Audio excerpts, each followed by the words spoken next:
The border mission is also facing some criticism. The Texas Military Department is addressing issues with Texas National Guardsmen deployed along our border as part of Operation Lone Star.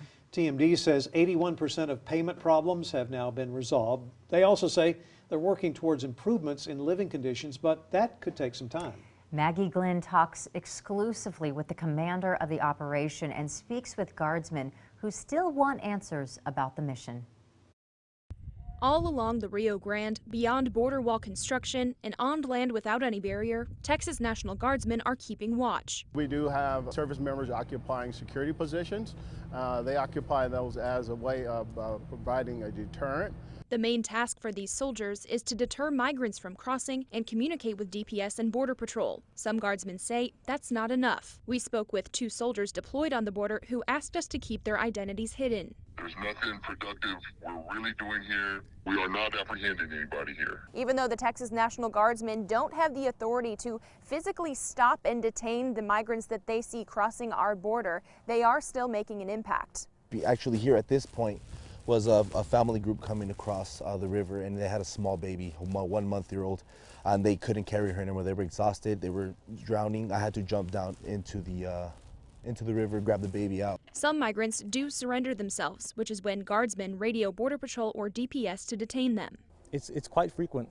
They'll come and then, they're not looking to fight. Back at base camp, some guardsmen want answers about their living conditions. I want to know why it's such a hassle to get basic gear down here, payment, adequate housing. Brigadier General Moni Eulis, the commander of the operation, says the trailers at base camps like this one in Eagle Pass are standard. So this is one of the trailers that we have. This is the occupancy of a 36-man trailer. They're used in response to hurricanes and other natural disasters, fitting 18 to 36 troops in each. We had to do that in order to be able to actually deploy the numbers that we needed to.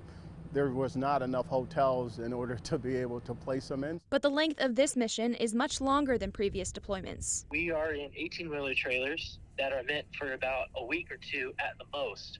They're emergency disaster trailers. We've been in here for months. Beginning in February, the base camp in South Laredo will be the first to get upgrades to their living quarters. We are now transitioning to dorm-style living.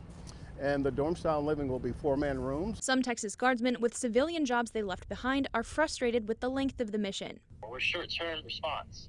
I'm a nurse. I'm a registered nurse. I haven't been back to my job in 6 months. But Commander Eulis says they process end-of-mission and hardship requests on a case-by-case basis and have granted 75% of those requests so far. Oftentimes, we don't get to choose when or where we deploy. They signed up to join a reserve component of the Army. If they wanted to be active duty full-time, that's what they would have signed up for. With no end date set by the governor yet, the state promises to continue addressing these issues. We will fix the pay issues. We're transitioning to the new lodging, and we will continue to make improvements in order to ensure that those soldiers and families are taken care of. Maggie Glenn, KXAN News. And this Sunday on State of Texas, we'll give you a full tour of base camp at Eagle Pass, and one of the 6 along the border with Operation Lone Star that features a recreation center, a gym, and a dining hall.